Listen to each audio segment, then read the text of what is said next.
Episode 11 of Christmas Dowries. Past question. Rishi's first call to his father went straight to voicemail. After a brief pause, he decided to call one of the twins instead.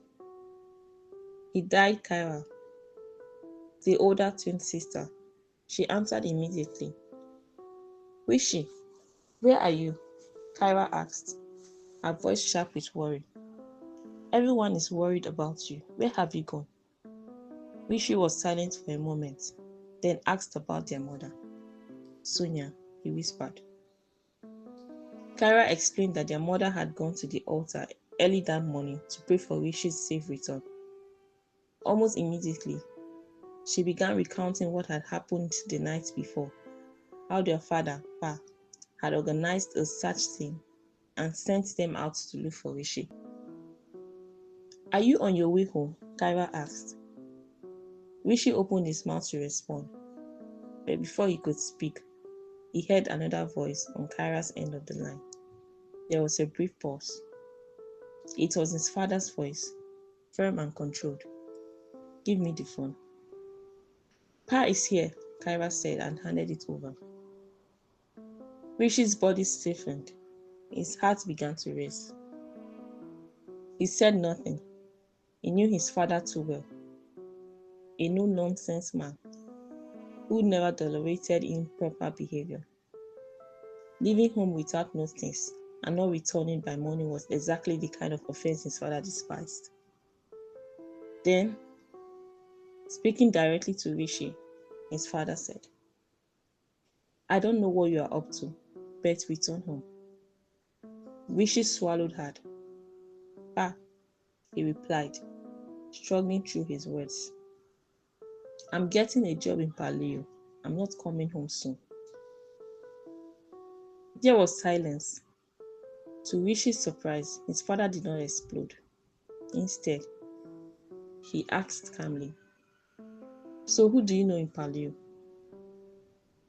He knew Rishi's options were limited. Auntie Isha, Rishi's mother's younger sister, and her family, with whom Rishi had stayed briefly during his first 3 years of secondary school in Paleo, had moved to London with her husband and only son just a year ago. There was clearly no other relative he could stay with. Rishi answered quickly, maxing his nerves. I met a new friend yesterday, he said. I'll be staying at his place for the meantime. He referred to Suraya as Mel, the only way he knew his father would not react with anger.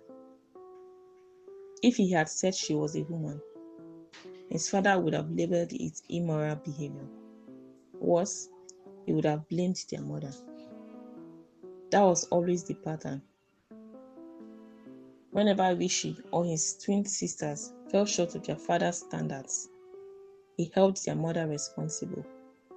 She, in turn, would plead and accept the blame, even when it was not hers to bear. A pattern Rishi and his sisters had always hated. He treats her like she's beneath him. Kyra, the younger twin, often complained to Rishi when their father's behavior toward their mother went too far.